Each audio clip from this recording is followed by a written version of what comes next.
Hello, we are here. It's wonderful to have you all. Looks like I've got. Looks like James has been stretched. Let me fix his face. That's weird. Already in the torture chamber, apparently. You see that? It's not supposed to Uh, happen till 8 minutes in. right? Let's give James. Let's give James his face rather than just his, teeth. Oh, he does have really nice teeth. Let's get this set up like that. All right. Now we've got our new co-host Austin here, who's going to join me from now on. Our wonderful co-host Corey has gotten another job doing some really cool indie game, like promotional design stuff over at his local game store in Colorado, and he had to step away from our tavern talks for the moment. But that doesn't mean that we lose any energy because Austin is ready and able. That's for sure.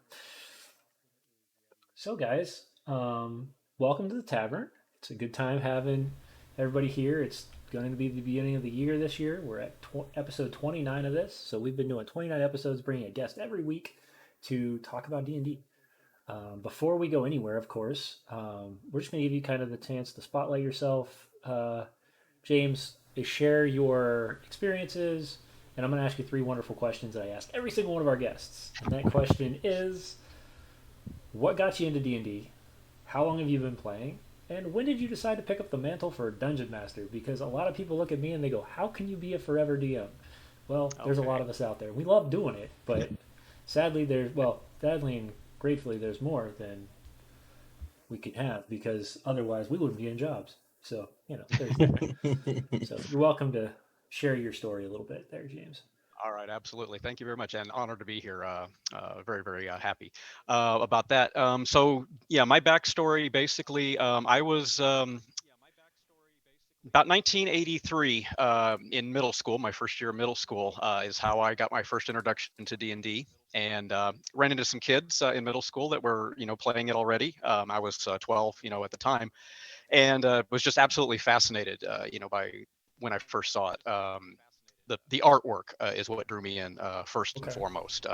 It was visual impact immediately. The old school, I got in before what they called advanced D&D back in those days even came out. I was back with the basic set, and it just kind of grew from there. And I played, some as a player and some as a DM, and I kind of knew instantly that I preferred the DM side of things. Playing is a lot of fun, and I always love getting a chance to be a player. But DMing and world building and telling stories, that was my calling, I found. So yeah, 38 years later, and many many editions. Here we are. Yeah, we're in fifth edition now, so I mean, you've been playing Yeah, since second, first, kind I of. yeah. I mean, AD&D is what's considered second edition for most people, I believe. I didn't play in I didn't play Well, in second. I played in third. That's when I got into it. So yeah, but all of us that were back in those days that can remember, it was the wild wild west back then. yeah, no, it's back when Thaco was a thing. Which if anybody has ever Oh, heard And of Thaco, then I those cannot people will run imagine being a new away. player and having to learn Thaco as what you we step do not in to speak learn of how to do. Thaco. Oh, cross the Yeah, it's boundary. It usually is the sad part. You can tell because it's a boundary with everybody that played yeah, it. exactly. Yeah. No, it's true. You talk to people, they either loved Thaco or they hated it. But I really think it's kind of funny because it's the same with fourth edition. You either loved fourth edition or you hated it. Yeah. And I think those are what the best way to describe those types of games are. They're the changing games. So first edition and second edition had their own thing, and then third edition blew it off the water of something completely different. And then fourth decided let's mix it up even more. And then finally fifth they kind of looked at everything and went, this was good in third, this was good in fourth, this was good in second. Let's smash them together and try to see if we can come up with something amazing. And they really did it.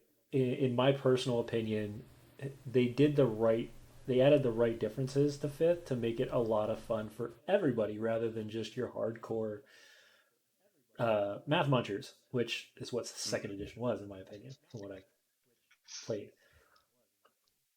Yeah, and the direction that the game has gone in over the years has just been, I think, more and more positive, in and inclusive of people. It started out one way with a certain hardcore fan base, but it's Mm-hmm. just grown and grown and grown exponentially. And one of the things I love about looking at it right now is that even among the kids now, that are middle schoolers themselves these days, which was where I was, when I started 38 years ago, they are getting into it. It's almost like a revival seeing among the kids. I'm actually a middle school teacher in my other job, and I run the D&D club at my school, and the That's kids are just awesome. absolutely enthralled by it. And it's almost like watching myself, almost 40 years ago, seeing Rebuild their those. enthusiasm. Yeah. So Yeah.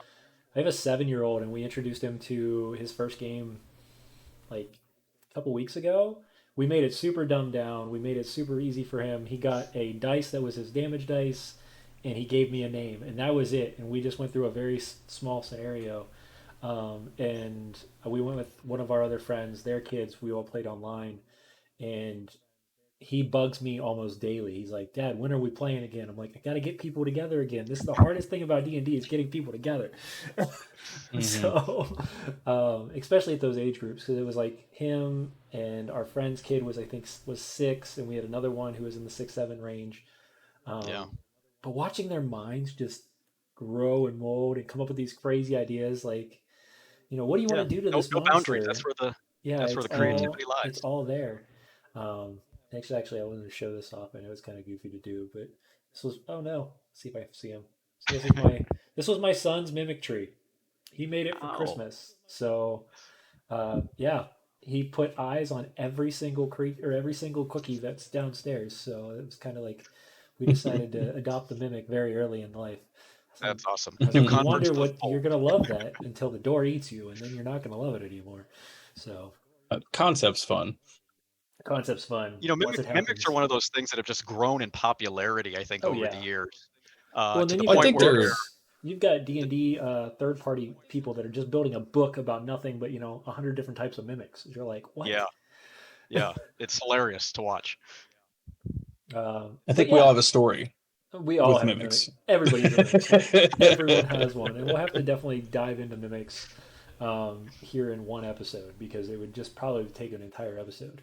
But since we're going to change up the way we do things here, tonight we're going to show off one of James's monsters that he's working on right now. So I'm going to flip over to our other screen here. So this nasty thing, like, oh my goodness, is gross. These things are called. Let me pull up the name of that because I did not put it up. Hordes of Chaos. So if you've ever seen the Gremlins, like, or you know, you're thinking the. In all honesty, it looks like let's add 6,000 Smeagol's together and just go to town.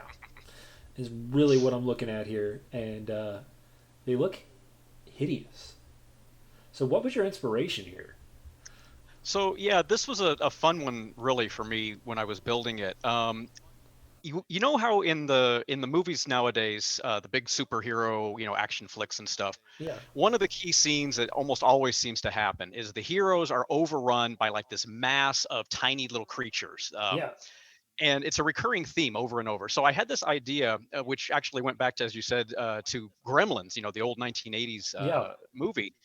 And I took that concept of the little monster gremlins and just kind of took them on, onto steroids.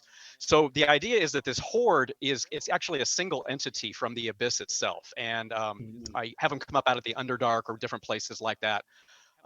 They basically just spring out of the darkness. They swarm literally over and around and through everything, between your legs, over your head, up at the ceiling. And the idea is that you're just kind of trying to fight this mass, this writhing mass of creatures that are just swarming everywhere. And they're a lot of fun to play. Really, in the play testing that I've done with them so far, this is the latest build that you're looking at right now. Okay. And I've had a couple play testing sessions with my players, and they've given me feedback on it, and we've made it really a lot of fun, I think. But it's a Nice. nasty, nasty creature from the Oh abyss. yeah, no. Just looking at the darn thing, I was like, this thing's disgusting. Swarm Um, type enemies are always a lot of fun for different purposes to play, let alone right? a swarm type enemy that has power, that has real power that you're now affected by in the space. And yeah, that's, in my opinion, that's what makes the monster more entertaining, that difficulty level with it, because they hit hard.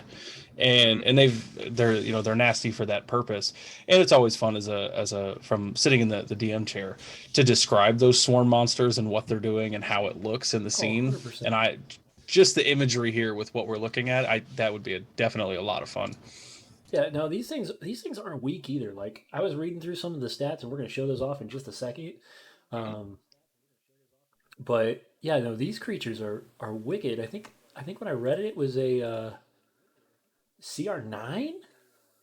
Yeah, that's what we ended up putting it at in the latest build. I place tested it a couple weeks ago on some sixth level characters in a party, and they were able to get out of the situation. They didn't kill it. That wasn't their methodology. They escaped from it. And after the playtesting session, we had some feedback and talked about it. And I bumped up the CR because I originally had it set to a 7 at that point, and we bumped it up to a 9, and we tweaked the abilities a little bit to get it more in balance. But it's really nasty. The way this thing plays is essentially it comes out of the darkness in a kind of a springing attack, which I call Abyssal Engulf, Yeah, where on its first turn it gets a bonus dash action and it always has initiative count 30.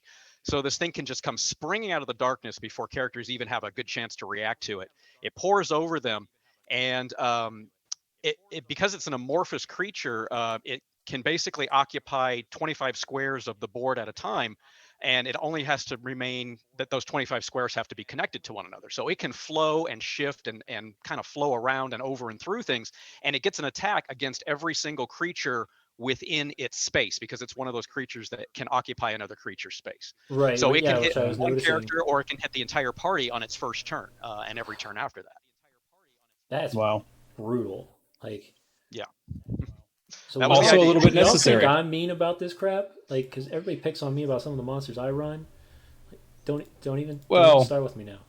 to me, CR9, you're already at a point where, there's usually the one person in the party's taking the alert. You have the one person in the party, they're always prepared for those things. But usually positioning has already started to come into play where, you can never surprise the guys in the front. The guys in the back are always well protected. So something like this is an instantaneous, it's one of those true spring trap experiences where they now have to react to, okay, your squishy guy in the back is also a part of this. Your tank, your traditional roles of tank, melee, range, they don't matter. Everybody's in the bubble here. So just you reading it, I'm picturing, some like cursed church, this indoor area, and now like the whole area is flooded with them. Now what do you do? How are you going to get out of this situation? Right? And it just requires them to adapt to something they probably haven't dealt with before.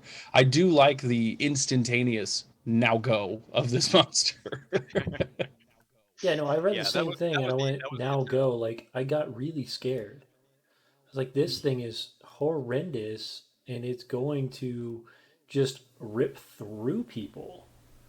Um, and now, I mean, the damage isn't a ton, especially. So, um, what level characters are you expecting for something like this?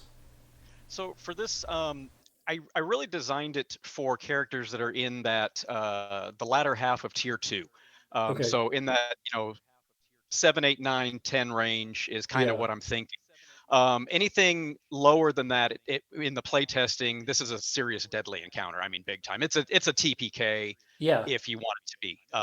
It can be that nasty. Characters that are up in that second tier, 7, 8, 9, 10, they should be able to handle it maybe with one or two deaths or at least a serious injury. Character levels above that, I think, are going to be able to handle this sufficiently without too much damage. But the way my players figured out, the best method for fighting this thing at the level that I played it with, which was level 6, is not to stand and fight it. You're dead if you stand and fight this thing at level 6. But what Yeah. you can do, and what they discovered, is that you can scatter. And by scattering, you force it to pick a direction and focus its attention on one sacrifice, I suppose, could be the term that you Okay. might use. Yeah, And I then the noticed rest of the that. party has time to escape. So it's really, if it comes down to it, you're legitimately deciding on, Who hey lives and man, who dies. yeah, this is Yeah. the, and my theory on this whole thing. So like, because I was trying to think through this, what would be crazy of a scenario where this would be just absolutely nuts is, you come past this strange cavern, all these weird looking markings are on it, you hear rustling, and then just this pour out of these creatures just tear into everything around it. Like, Hmm. I'm getting nightmares. It's about where we're at with this thing. And did you Um, notice that? Did you notice its very first ability in the stat block there, the unsettling presence? Yeah, let's talk over. It also sets the stage because Hmm. basically when it comes out the first round, everything has to make a DC 20 saving throw, wisdom save, and if they fail, they're automatically under the influence of a fear spell due to the presence of the horde, and it forces them to flee first before they even maybe can turn and fight. So it sets the stage that this is something that you actually have to run from if you fail your saving throw. You don't have a Right. choice. Yeah. Yeah. Hmm. I don't know Well, how and they that's your can. warning. That's like the only warning you get of how you're how you should deal with this monster. Yes. It teaches you That's really the quick. clue. That's the clue. I'm gonna stretch him a little bit and see if we can see him. So yeah, Horde of Chaos, a gargantuan fiend. So gargantuan, if I'm not mistaken, because I don't use this size very often. That's 4x4, Mhm. right? It's 4x4 or larger. Or larger. So Okay. I set it at a 5x5, Okay. 25 squares. But like I said, it can be amorphous. Yeah. Mm, And then yeah. I'm gonna have to work on this part because this I didn't. This sizing difference. I'm gonna have to work on this early so I can show people how this thing works. Um, yeah. So AC 16. So really, if it's in the middle tier range, it's gonna get hit. I mean, 16 Hmm. is not a hard one. If you've got a plus, is it You're looking at 7 proficiency is probably as a 7, ballpark. 8? You know, Yeah. you're rolling at a 10, and you're definitely hitting this sucker. You're Oh yeah. rolling at an Hmm. 8, you might hit this sucker, depending on who you are. Right. Hit points. Holy Jesus! Hmm. This is Yeah. nothing but a pile of hit points. Is all this thing is, but it's a nasty pile of hit points. I'll give it that. But that also comes with the whole swarm effect, which I think is kind of a Mhm. neat feature for it. Speed 50. This thing's quick, super Hmm. quick, and it comes like crawls Yeah. up walls, crawls down wall. Like I said, Right. And that's cruises you the hell reinforced out. also by that dexterity mod there. Yeah, Its ability that it's more mobile than it is yeah, it's necessarily. I skirmishy. think that in my mind, the strength modifier of that one being a plus is almost from that sheer wave effect of like you're trying to withstand being run over Yeah, by how it's Yeah. rapidly yeah, you're being pouring at trampled you. by gremlins. Yeah. I mean, how scary is Yeah, Yeah. I that? mean, so it definitely fits, and I love that. I love when you see the good monsters where the stat block matches the intent of the monster. Um, and as you dungeon master and dive into those things, um, it's just you find those little things, and reading this right away I go, oh yeah, this is an ambush creature that's going to float, like it's moving, it's diving at everybody. Yeah, And I love looking at its immunities as well. Like you're Uh, just, yeah, you're not doing anything to this. yeah, You're going to fight no, it or you're going to leave, and those are your only two options. yeah, no. yeah. Like I I mean, completely it agree. has a vulnerability, to radiant damage to kind of give you some, ability to Yeah. tackle it. But yeah, it does have a lot of resistances and immunities, and it's, the idea that I was really trying to come up with something that no matter what level character you're playing, you want to be terrified of this thing. Yeah, Is kind of the Mhm. intent that I want to get into people's heads. and I like the fact that it's not a, oh, you're the tank and you're just gonna try to stay through it. No, I'm just gonna go through you and beat up Mhm. other things around you as well because that would be my concept. I'm the hardy warrior. I'm gonna get up close. I'm gonna hold it back from everything, and then all of a sudden this thing crawls over top of me and goes somewhere else. I'm like, oh shit, you know. Right. My whole game plan is now completely Oh, ruined. yeah, yeah. I no longer protect my party as the way I normally do this. Yeah. Um, Yeah, and yeah. then I'm So envisioning like the wizard casting fireball into the whole mass and just like burning up everybody in the process. Right. yeah, His friends are there, and he's like, "I'm sorry." And like, there's just no other way to do it at you that just deal point. with it at that point, right? You're like, well, screw it. Yeah. I'm just gonna throw Right. cast a I didn't fireball even at you, pay and attention to the hopefully fact everything that works. not only is it immune to all that, it is resistant to attacking it as well because it's a swarm, right? So it's Right? just that difficult to go through. Um, yeah, and I mean, I really enjoy that. I do like a lot that it is with that DC 20 wisdom. While it's not difficult, I mean, it's a challenging check on the initial, but even at higher levels, right? There's still a chance that even these heroic, well-known traveled fighters and warriors, You're still gonna get these spooked all adventurers get can out. still see it and go, I don't like that. I don't want to be here anymore. Right? And I think that's literally what it is. Is it's like, Yeah. the problem is you're Yeah. gonna be like, and it's just gonna keep coming after me anyways. So you're like, Hmm. Yeah. The um, imagery in your mind, just this wave flowing over well, or even around. it kind of reminds you of a smaller version. If you think of like DayZ or World War Hmm. Z, and then how the zombies just kind of piled on top of each other Yeah, and yeah. One of my crawled, Exactly. favorite visual images of swarms and doing then you anything is just just shrink that. everybody to 2 feet tall. It's like Hmm. it's like Yep. Oompa Loompas, attacking for a long period of time and Oh hitting yeah. everything. Give them claws, give them teeth. Enraged, rabid Oompa Loompas. Yeah. Make it fun for everybody. Yeah, Well, and the I love monsters as well that have great reskinning potential. yeah. So let's say So you instead, wanted to I'm make gonna give it, them all a little sticks, bit different. and I'm gonna give them cherry. Because you could do this You too with know, like lava in a volcano or yeah, something, right? They come blowing out of this thing and these little, oh, yeah. it's just those Well, you take those infinite things like the abilities what to are make they? The this fit. Can you imagine like a magman mob just pouring out of lava? First off, magmans It's a are lot. wicked. If anybody's ever played against one, especially in a mob format, they explode when they die, and they hurt everything around them. So the fun part is when they explode and then they set off the chain reaction, and everybody explodes because they don't Hmm. have a lot of health, but they do a ton of damage. Yeah. Yeah, yeah. So the immunities, resistances, the fact that it does have a vulnerability is always nice. Um, I took this from another guy, so if you've anybody's ever been out there and they see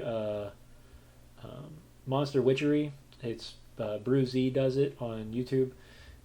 For every challenge rating, every three challenge ratings, you give them one, or every challenge rating you try to give them a resistance, and every three challenge rating you give them immunity, and then every five challenge ratings you give them a vulnerability. And what that allows you to do then is throughout your story, if let's say the creatures are trying to be hunted, or you have a character who's very skilled at hunting specific types of creatures, you can then give him ways to learn these features, and you kind of then become the Witcher because then you can figure out, well, if I Uh, take this with me, like now I have a way to do this, and you let the players kind of piece this stuff together over time rather than running into this thing with no idea what's going to happen, and then you're in yeah, I love some that. I love territory. the idea of that. Uh, Using those kind of levels to balance the creature and the Witcher. Oh, that's the stuff I've been watching season two just recently Yeah, here. I just finished it 2 days ago. Wicked, Ah, wicked good. don't spoil the end. I'm not going to, Yeah. and it's a good one. But yeah, no, those are the types of things I really like to do with my players is throw random things that they can learn in character to One of help the them. things that I like to do on that note, because you just kind of keyed that, is I've always had this, problem in my brain as a DM of how to disseminate information about things to the players so that they could see what's going on but not see too much. And recently, since we started to play online and stuff, the ability to just cut and paste particular pieces has become a godsend to me. Yeah, Because, like, as soon as a creature comes out that they've never seen before, like this one, for example, they don't know what's going on because they've never seen the stat block. So as soon as one of its abilities becomes apparent to them, I will just snip that, throw it into the chat, let them see that part of stat block. And yeah, that way I don't have to reveal the whole creature all at once. I can just show them the pieces at a time that they've actually discovered and make that kind of a dynamic part of the situation. So that can be that's a lot of cool. fun as well. Yeah, That's a so very neat way to do that. I use Foundry, so everything is its own piece in it. So I can just click the ability and it automatically pops in the chat room. I click the ability, it Oh, pops in the nice, chat room. nice. I'm happy to show you sometime. I love Foundry. It's become a godsend to me. It's how I run, you know, 3 games weekly right now. But yeah, and I don't know how many you're running. I haven't haven't Right now I've got branched 2 games a past week that I'm 3. doing, and each one of them, because of all the prep and then after work that I do, is a full day of work. It's a Yeah, full 8-hour day, and that's just for the normal stuff. Like every week in my game, there's a weekly recap of the game yeah. where I do an audio recording, and it lasts Oh, for about nice. 10 to 15 minutes with music and sound effects, and it's a whole production that I do. And so when we get done with our game for the day in the morning, I then spend the rest of the day afterwards recapping the session, recording the audio, and then I do custom artwork for the different sessions and things like that. So it's a full day's job, That's each day. So awesome. right Yeah, now that's I'm running 2 days a week on the weekends because I have my normal yeah, job teaching. But during the summer, I'm planning on expanding up to probably going to run at least 4, possibly 5 games a week once nice. summer. Yeah. Yeah, no, yeah, it's the same thing. Full time job, so I don't get the Yeah. chance to play all the time. But still, running 3 games is pretty fun. And 2 of my games are during the week, and then we have our weekend stream that we run. And I do this, so 4 days a week online. Yeah, You guys still have it's to a spend full-time gig. time to still spend time with kids and stuff like that. So It's been I an have the adjustment advantage for that me. all my kids are grown, so Yeah, no, Yeah, I've it's got two the little ones. I've got one who's a baby, and I have a 7 year old. So yeah. My thankfully, house is the same way. I have a very loving wife who, though she's not a big fan of D&D, she doesn't mind if I play it. So I keep so She's a this fan of the is husband my having hobbies. yeah. What's I'll really return. is kind of what it was Yeah, is we didn't have the our first few years of marriage we didn't have that opportunity, and we stayed together too much. Almost it was to the point where it's like, hey, you got to do your hobby, I got to do mine, because I'm losing some of my own hobbies that I used to do so much. mm, Um, and then and then it got after the pandemic. I told people, and I was like, I've never thought of ever um, it would never be able to, you know, prosper off of D&D. I always thought it was a cool idea, and I saw some people doing it on stream and stuff like that. I was like, I could probably run one. I don't know if I'll ever make anything from it, but I could probably do it. And then slowly but surely, I started talking to the audience and people that I played with, and they're like, you actually have a pretty good knack for this. And then I actually ran into online right as they were starting beta for Start Playing Our Games. I met Devin online, and we were talking, and he's like, you would be perfect candidate for this.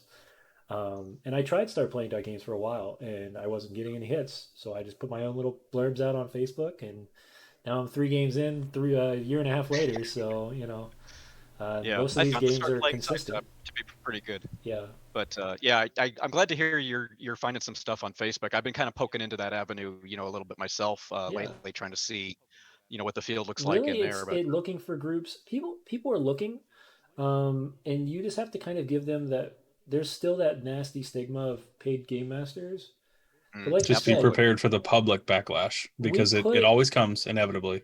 But the it thing does. you talk to when you talk to people, and the way I've always presented my stuff is I'm not the game master for everybody, but for somebody who likes a good story, likes to see their characters being utilized in a story, and is willing to help, you know, invest some of their financial and time.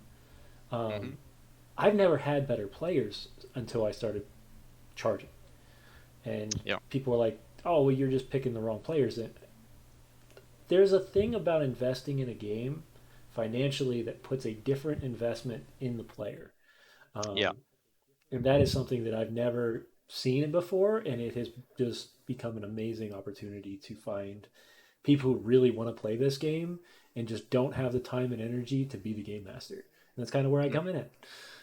Yeah. And So for me, the way I think about it sometimes is kind of like, I mean, it's a luxury service. yeah, Let's be perfectly honest. Not everybody can afford a paid DM.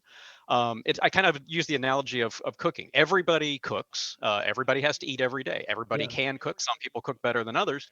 And when you want a luxury, you go out to dinner and you pay somebody else to present you with an exquisite, yeah, gourmet prepared meal. And to me, that's kind of like what being a professional or a paid DM is you're putting in that 8 hour day or that 12-hour day, whatever yeah, it turns out to be, to create, what, at least for me, I try to get as close to a cinematic experience as possible for those players.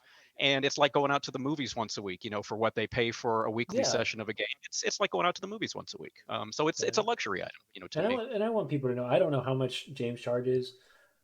15 to 20 bucks is less than a movie nowadays. Mm. Yeah. Like for one person, I have to go to the movies. If I want to IMAX, it's 20 bucks. Like that's without Hmm. popcorn and chips and all that, and you're not in the movie.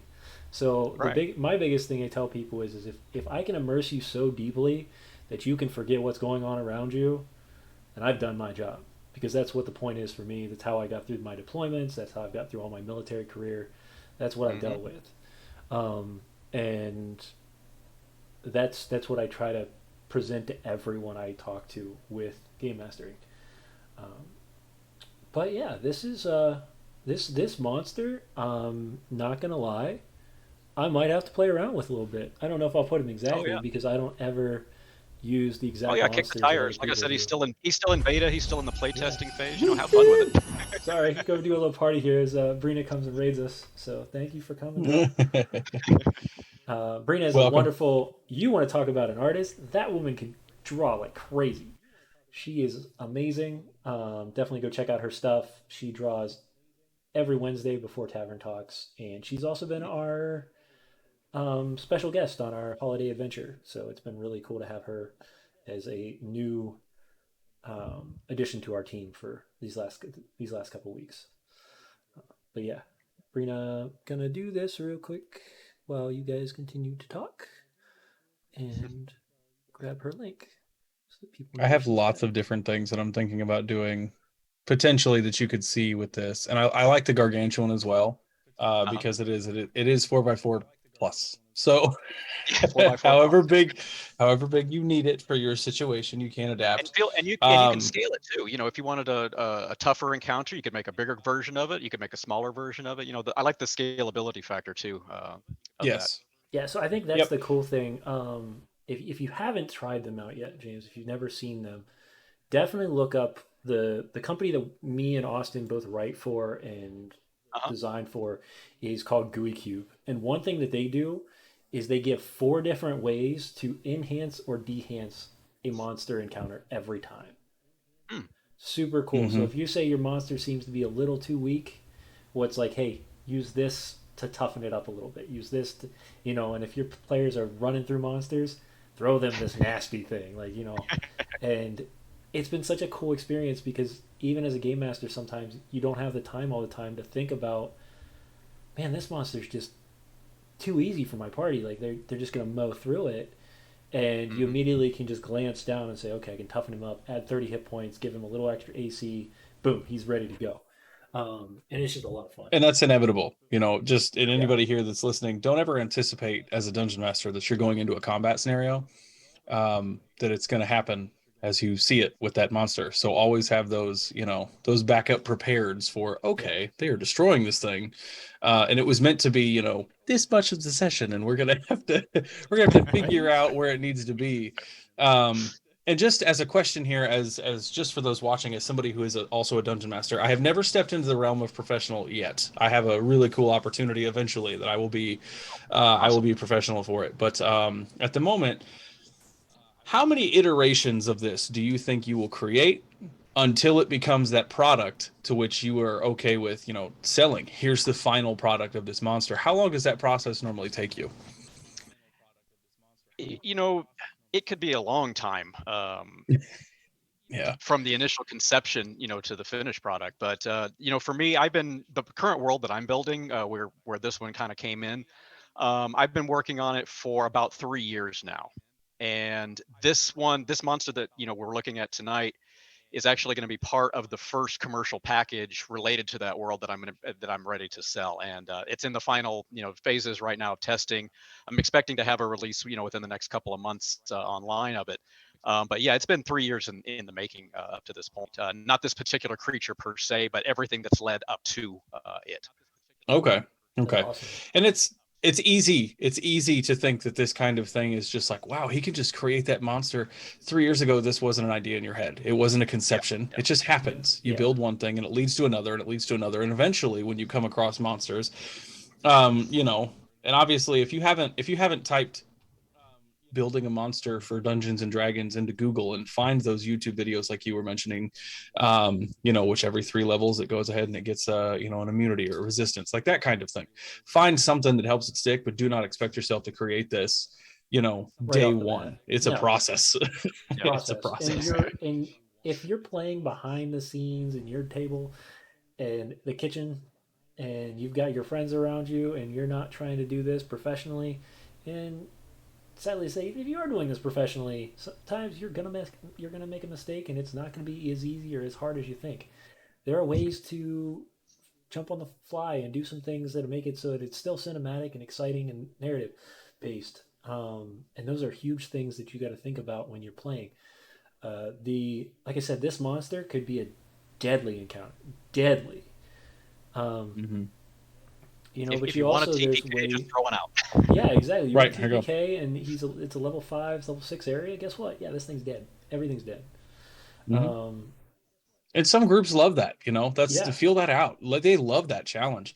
My group personally would love to come across something that challenged them to the point of, oh my gosh, we are going to die. Like we might actually lose this.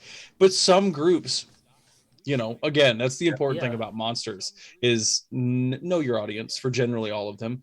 And Mhm. you know, if they don't like these giant nasty things coming bursting out of the ground at them, yeah, yeah, I don't recommend. yeah. Maybe not the best option then. But if you're willing to do that and you're willing to give that opportunity for people to have those different experiences, I think this would be a fun monster to play with. Truthfully. Mm-hmm. I And do. I do want to. I'm not putting you on. Well, I'm kind of putting you on the spot because I do this every time I do these tower things. If you would like to come run your module after you're ready to release it on our Tuesday night or Wednesday night show, we would be happy to support you and show it off. That And I'll is a play very in it interesting because concept. I've never Yeah. played. I will have never played that module, so I will be Right. ecstatic to play. We will be able to fit I would love easily to multiple show that off players. when it's finished. Yeah. Okay. I mean, and Awesome, absolutely, you heard it, we will guys. play. We're gonna run it. We'll get everybody together and make sure because we have the Sunday nights the affordables. Obviously James is the DM. I'm one of the players and the newest player to that one. So we have a group of players that would love to test those things out. Not to And it's mention, just I want to bring people from this show back to play. I know we talk about D&D and we all love D&D, but a lot of right. people that talk on this show, we're all game masters. We don't get to play very Yeah. often, and it's Right. Would you so like to much play a game fun once? to just grab that character and just run with it for 3 hours strong. Um, and yeah, so part of what Tavern Talks is going to turn into, um, exactly. GMs need to play too. Yes.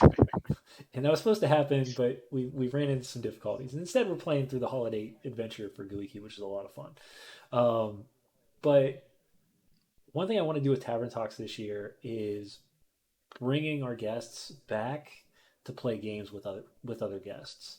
I think we get so lucky to have the guests that we have on this show. We're not a big stream. We hope to grow.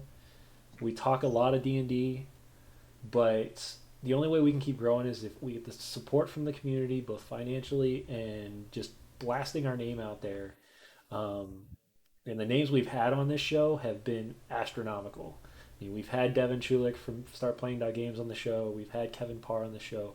We have people who are creating stuff left and right all over the community. But how about gathering all those creative types and throw them in a game and see where it goes? Right. I think that would Letting just us be actually so use some of much, these tips. right? I think it'd be The so much potential for fun. chaos is there. Yeah, I Mm-hmm. think it'd be so much fun. I know Some of my myself. favorite games are huge tables of game masters that are finally getting to allow themselves to do things. I will always have a love as somebody that was deeply ingrained into the Adventures League around my area for a long time. I was a coordinator for that.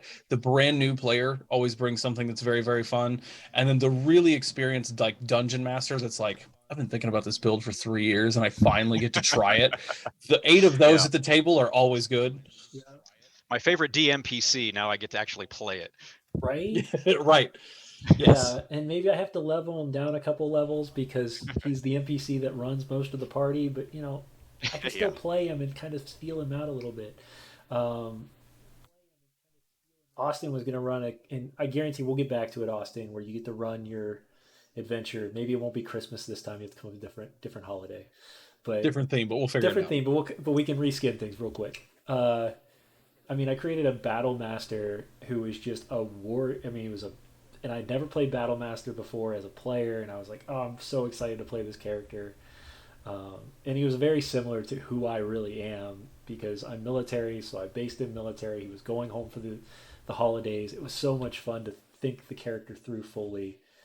He'll become an NPC sooner or later. I know this, but Mm-hmm. because I put enough effort into his thought process. But it's one of those things where we've just been so excited to get into those moments, and then all of a sudden it's like I want to get a bunch of people together that do that and see what happens, see what chaos we can create or what amazingness we can create. And if that means we do quarterly D&D games with guests from this show, um, hell, that we'll run with it all day long because I love I Right. Right. love game mastering, but I Well, also I'm If on we board. could run, if we could run each year with a party of like 5 or 6 of the guests the previous year and do 3 or 4 quarterly games yeah that end up being like a 3 or 4 shot, that would be exceptional, right? To get these people in the same room, it would really give us something to talk about.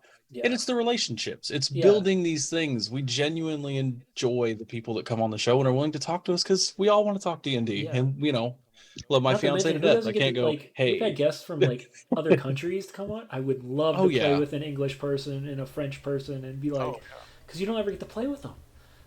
I that's one actually of the Well, things and that's I would, wonderful about my table is I got people from all over the world that I that's get to play with awesome. now because yeah. I got people at my table right now from the UK. I've had guys from Germany, Australia. I mean, it's wonderful that international flavor of experiences. That you know, It probably brings a different connection to the game too, because like you're seeing mm, things that you didn't see before because you've got players who are seeing things way differently than you were. yeah. One of the Yeah, Well, questions and that came up at the table once was like, do we use the metric system or the imperial system? For our measurements. I mean, it makes you think a little bit different. I didn't think about okay. that. Yeah, You that's a know what new I one. use? I use the square system because that works with everybody. Yeah, Three exactly. squares is what we're doing.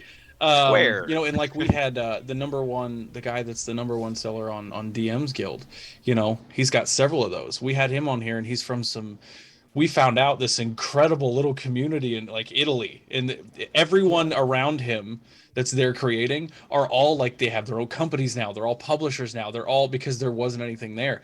And he explained to us how there was a difference in point of view with his players versus like what would be considered US D&D, the difference between them. I can't imagine how cool it would be to get 4 or 5 of those different points of view at a table yeah, and Oh wow. allow those players to just go with it. You yeah. probably get so many interesting ways that you're like, I didn't even I anticipate that did. being an Yeah, option. yeah. We're gonna definitely improv this because I have no idea how to deal with this. Right, One of the things right. I've learned is that when we're giving our descriptions as GMs, we'll often use references to things that we know. And I found that like just basic animals that we take for granted here in the United States, they don't have them in some other countries. And I have to Whoa. think, oh wow, you guys don't have those there. Okay, what's a similar creature that comes from Australia that I can use my description, to make it Googling make sense. So Australian that's parakeet, like I mean, trying to well, find Australia something. is come a couple easy. of times. Anything that's gonna kill you. That's Right. what's in Does it have Australia. fangs? It's from Australia. Yeah, it's got fangs. Does it have giant teeth? That's an interesting Yeah. point. I didn't think about that. If I reference a football team or I reference something like that Yeah, here, and then I do that to somebody from somewhere else in the world, completely different analogy. It's yeah. not the same thing, One's got a and point. One's got that's one interesting. ground. That's a good exercise as a DM. Oh You're yeah. flexing a different set of muscles there Well, that you so don't there's the often have thing. to So like, flex. I rebuilt my start playing that games tonight or today because I was, first off, it's been the holidays. I've got a lot of free time right now. Even in the military, we get days off. It's weird. I didn't ever think this was a thing. There's actually a thing. So I did a lot of stuff on start playing games this week, putting up, and now I'm gonna put up like 3 1 shots because I really don't want to run a lot of campaigns through start playing games because I've already got 3 campaigns running. I can't do it. But what I would like to do is run 1 shots to get that extra breadth of experience to whoever wants to come play, come play. Um, and I've got a bunch of different modules that I can run with that and ideas for that. But uh, I just think it's so cool that now we're getting to this point where D&D, a game that's mostly known to be between friends in a basement, can now be played across the world. You Yeah. know, It's magical. it's so cool.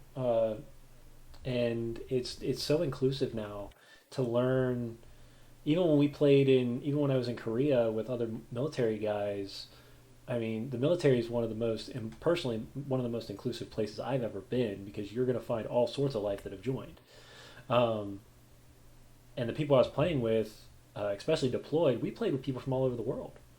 I had an Australian major who is way above my pay grade come play with us. We've had people from Denmark, we had people from Sweden. Man, as long as you spoke English, you could come play.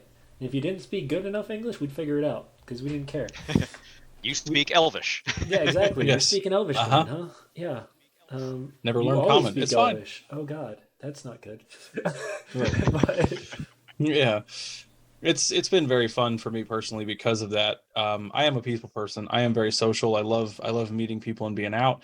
But I mean, just the fact that even we would have never crossed paths without yeah, Dungeons and Dragons, finding these different things. Um, Tabletop Misfits and would have never came to be right, and without he this. mentioned GUI Cube earlier, and just for somebody that does like artworks, this is one of Gooey Cube's artworks that you have to So hand out to amazing. people and things.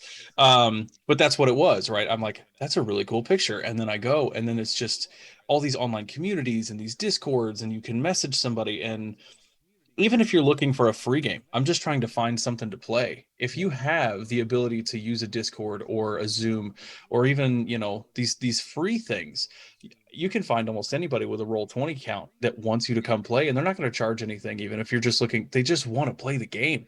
And it's Yeah. been super super cool to see the growth of everything, um just the I mean, past couple of years. you've got the big, big names, right? You've got like Critical Role and Dimension 20 and Realm Smith and D&D itself. All those guys, these big names. But now you're seeing that this is not just there's not a gap anymore. It's not you're either big or you're small. There's this breadth of difference in Yeah. experience and tools. Now, of course, there are, like I said, and you made a good point there when you said it's a luxury experience because Mm. the luxury can go very wide now. This Yes, it isn't can. this isn't the hey, I'm going to draw with a pen and paper anymore on my stuff.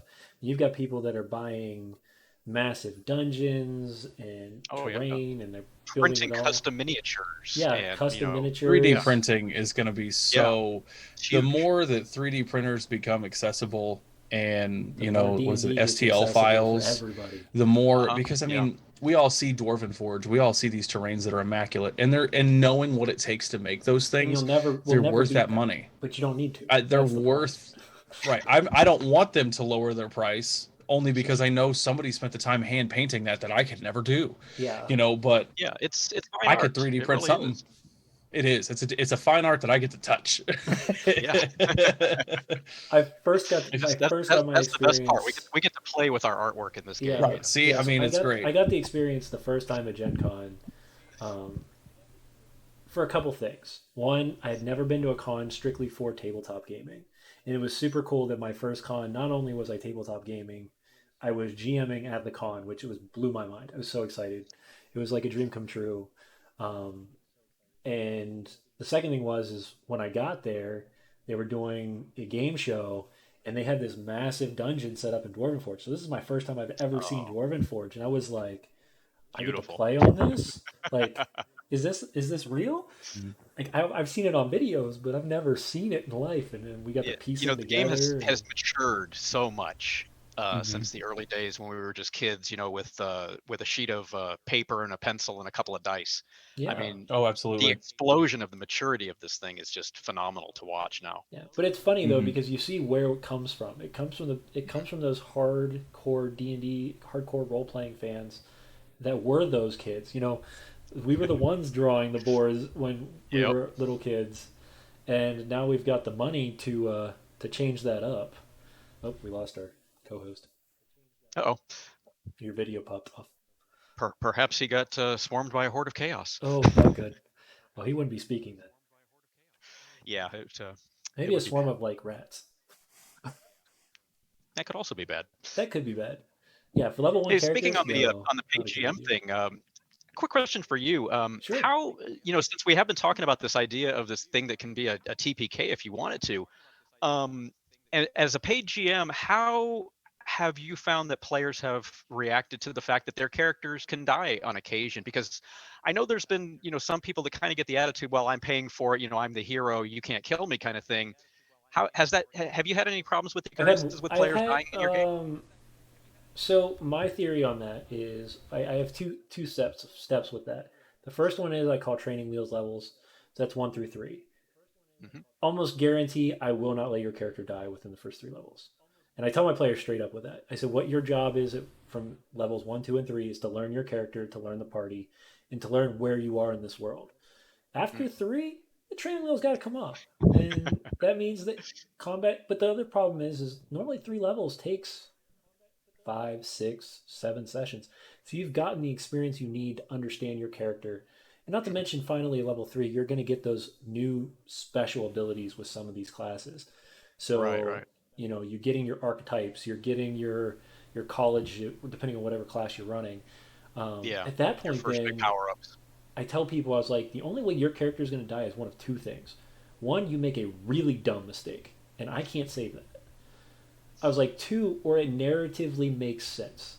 I'm never gonna let a character just die just to die. It's so anticlimactic. It can be done so much better. And then I also give people ways to come back at those Hmm. low levels, um, but they're penalized for those. They have to make that choice. So let's say we have one of our players in one of my campaigns.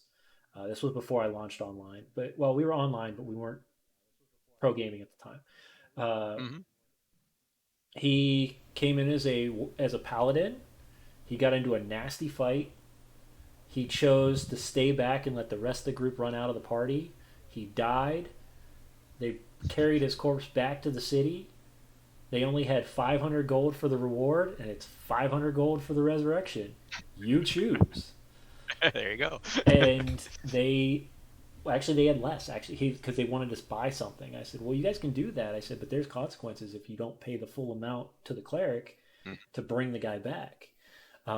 Mind you, this character is probably one of the most favorite backstories I've ever created for a character. So at level 5 is when they finally did this. The character died, was brought back, but was brought back as an Echo Knight instead. So he was an Mm. echo of himself. Nice. 5 levels later, at level 10, he runs into a shaman-like witch woman who is. We were playing it where it was vampires versus werewolves, where werewolves actually understood the world and were really the good guys in the whole thing, but the town thought that the vampires were just saving them from the werewolves. Mhm. It was a lot of fun, but she could see she was a undead warlock, so she could tell if you had died before. And when she saw him, she was like, "There's more to you than you know." And she cast Greater Restoration on him, unlocking his mind from his previous self. And he took Mm. 5 levels of warlock, or 5 levels of warrior, and 5 levels of paladin. And for one full session, I was like, "You're scatterbrained, dude. You play either character as much as you want, but you can't play both of them together this session."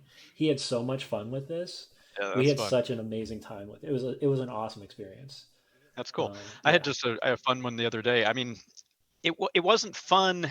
It was fun to role play, but the outcome of it wasn't fun. yeah. We had an encounter where one of my parties went into the lair of an ancient dragon turtle at level 6. And Dude. they were the mission was basically to make the long story short, the dragon turtle thought it was a god, and they were supposed to go and basically ask its permission to cross the waters. And Okay. most of the party, got that. The players were all good, but we had one party member that just wasn't with the program and kept doing the wrong things. And despite hint after hint and chance after chance, finally, I just had to say roll initiative, and on his turn, rather than do something, he tried to talk his way out of it. Of course, it was too late at that point, and the dragon turtle hit him with its breath weapon. And it just happened that the damage roll was exactly double his maximum hit point. So there was nothing left Oh, to resurrect. I have an experience with that too. I'll show you. Yeah, but they basically the player rage quit the table at that point, which wasn't fun Really? for anybody else, even though it was this wonderful story moment. He just couldn't handle the fact that his character had died, Yeah, and I thought that was unfortunate. But so I was just curious how your experience had been with yeah. players actually dying Um, if you had anything like that. I mean, we had a character who was similar to that. Now, this was something that I've never had happen before, and I'm going to show it because I haven't put it up on the screen real fast. This was when I realized that it's okay to kill your players. So I'm going to transition over. This is an artwork that was done from my first party that I had ever ran with, um, as a full blown custom campaign. They were they went up against a Bone Devil. The Bone Devil critically hit our Divine Sorceress with a piercing tail. It did like 92 points of damage right after Ouch. she just critically hit the Bone Devil with an inflict wounds at level 4. So it was serious damage on both ends. Um, and her and her husband got this artwork done to memorize to in memory of her character and his character. And that's when I realized that moments of death can be so like so cinematic to the Mm. point where her character then was talked about for sessions upon sessions upon sessions with the other players, but she never came back because we talked about it. I said, "Do you want to come back?" And she's like, "I don't know." I was like, Mm. "Well, you can leave her dead, and we can see where this goes." And that character's never come back. Now there is story in that character that that character then went on due to her sacrifice and went connected to the divine, and now is kind of like a semi demigod type character that floats around and does good things. Because her character's name was Hope, um, Mm. and now she has an entirety of that character. But yeah, no, that those types of moments, that's where you can show people that there are ways to work through it. I would definitely talk with your player that rage quit and definitely have a conversation and say, "Hey, I understand that you might be a little upset. I want to know why, because that's the biggest thing you can learn is why are they mad? Are they mad because they lost their character? Because you're going to bring a new character in with at that level. You're not going to start them at level one. That's just dumb. Yeah. Because that character is going to die instantly. You can't. You're a level five Yeah. Everybody group. starts at the same level as the rest of the party Everybody at starts. my table. Yeah. Yeah. And if it was It a was an great interesting. experience, you might want to talk about like, hey, how about this? I give you something for being such an amazing character to boost your character. So maybe a new And magic the sad part item is that or I had been bringing his character along in the campaign for months, up to that point, and I had been doing right. things like that. Like he was role playing this amazing, alignment change, and I'd given him bonuses and things for that. So it was an odd experience overall. I thought, Yeah. Welcome hey, back. co-host Yay. is back. I apologize. I have a 3-year-old that had a little bit of an accident, so we Hey, were cleaning that up. you take care of what you got to take care of there. Yeah. Chat. Do you guys have any questions? Have you ever had a character die? Those are deep, Yes. scary words for most people. But My first homebrew campaign that I ran, my very first longevity. I mean, we're talking 17, 18 months in. We had one of the characters die. Um, and it was actually due to a little bit of an interesting circumstance where the players got so involved in their characters, the rest of the party's actions actually, this player chose to kill off their character, to separate, to go do, to take an act that actually led them to their death, that kind of furthered the cause, but also in a way they could swallow. So they got so into their characters that they had to play them the correct way to how they would see them play it. It's a very interesting moment, a very solemn moment at the table, um, which actually led to some very good cross table kind of out of character role play about D&D in general. Um, but we've had most of the time with our characters at my own personal table, we enjoy a little bit more powerful characters. We do a little bit of upscaling on some things. So deaths are they're not as common. We've had some scares, but death is not as common. But we do a lot of like thrown in one shots and stuff where you can tell they're just like, all right, let's do it. And when they do end up dying, but nothing really big. Um, but yes, the only one in game. I think those types of moments are good at times. But I think, like I said, as I was talking before, is sometimes those epic moments where death is a possibility um, have made some of the best stories I've ever seen happen. Oh yeah. Uh, Oh yeah. and I really, to my complete being, believe that you can definitely you shouldn't tell your players ever that they are invincible because it removes Mm. the idea of the misbelief. You know, you want this to Yeah, kind of suspension of still disbelief. feel real.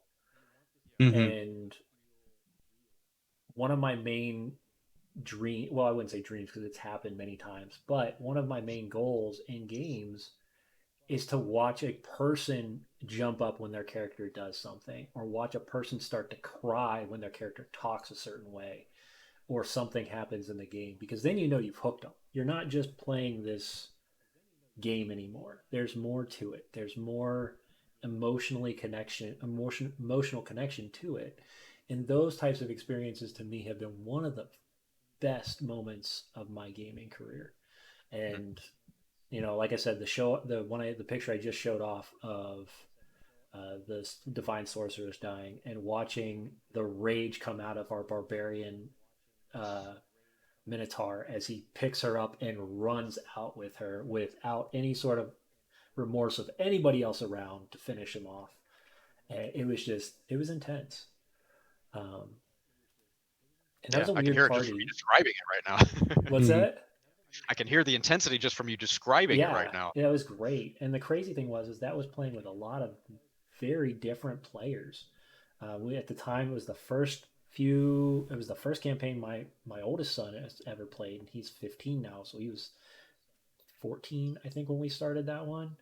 Um, and then we had some military people, we had some non-military people, we had then we moved online and we had other people added to the mix, and it was just one of those things where we grew so strongly together as a group that when that character died, it put a burden on a lot of the players to the point where they were all kind of sad.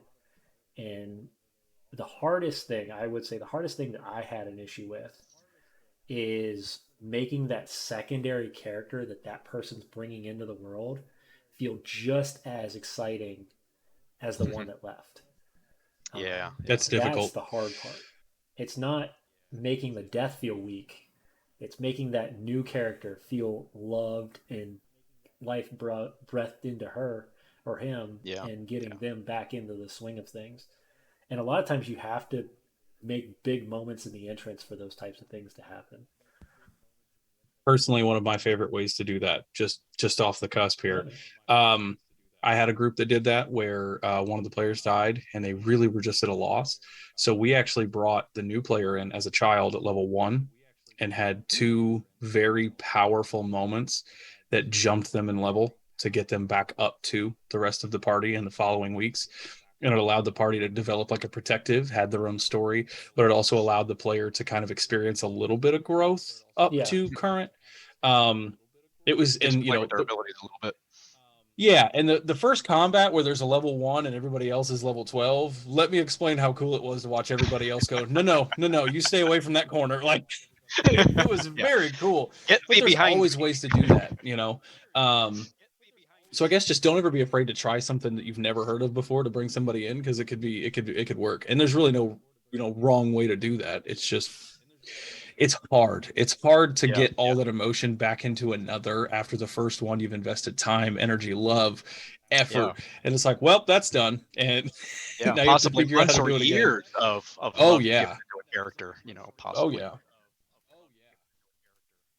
Yeah, no, these are great moments. That, like I said, and it's weird because we've talked about death a couple different times, and I have played death very differently than a lot of players. I make sure that you can't do certain things that I see in a lot of games. One, you can't yo-yo. So if you know what that means, you can't go unconscious, come back, unconscious, come back, unconscious, come back without penalties. Um, Yeah, and part of that is you're at least pulling a level of yourself back, and exhaustion or you're something. yeah, exactly. So it's the first one's always free, and then every level after that starts to get a level of exhaustion. Um, Yeah, I also start rolling dice. If depending on how the parties act, I roll dice for them. So because I get bigger issues when people are like, "He's got 3 sessions. We got 3 weeks. We got 3 rounds to get to him. 3 rounds. Oh yeah, okay, yeah. yeah. And that's one of the things that I never worry about too much, because at my tables they're ongoing campaigns, and I don't have people People are sign up for just invested. yeah, people get invested long term. It's not just a 1 or 2 or 3 session thing usually with me. The one that I've got right now that's been going the longest. We actually just had or will have next week, our 1 year anniversary of the campaign, and Very nice. it's been a lot of Anybody fun who's in so here far. who's listening to this, that's a huge bone. That's a huge deal. Yeah, Play a game Big for a milestone. year, especially if you're playing weekly and you've made it to that year without losing your yeah. players. And they've made Big. it to a year, and they are just now getting to level 7. So I mean, that gives you an idea of the pace, Exactly. that I Yeah. play So at. my evil campaign, they just made it to level 8, so they're or 7. They're at 7 right now, and they've been playing just over a year. Yeah, So yeah. That's a weird concept. We can talk about a different time because I'll go on a tangent on that. Never Yeah. thought that was a thing where people love playing an evil characters, and then I got a group of evil players, and it's one of the most fun games I've ever played. They're intense. Let's see. Shenanigans must be rife. So, yeah, so we just told people that if you're gonna play evil, you're gonna play evil smart. You're not gonna play evil stupid. And I will penalize you if you start doing stupid things instead of smart things. Um, and they shocked me when they decide to point the evil out, like because they'll be normal for 90% of the time, and then all of a sudden they're like, "Hey, so yeah, we just helped this guy out, and we wiped out all the creatures around him. He's the last guy left. We're gonna gank him too." And I was like, "Okay, All right. You Well are evil, I enough. guess. you are evil, right?" Like we're playing in Cholt, so it's not like everything doesn't want to kill you anyways. All So right. yeah, so we're It's like playing Tomb Australia. of, yeah, so we're playing Tomb of Annihilation in that one, and they just drove. They finally just arrived in Omu a year later, and the cool thing was you got to really give that presence of you've now walked into the Forbidden City. The whole thing, the dynamic is now changing from living in the jungle for the last 6-7 months off and on, going back and forth to what was now turned from a one thing we did differently is like instead of the merchant port Nianzaru, after a couple events that had happened, the evil people decided were the way they wanted to go with things.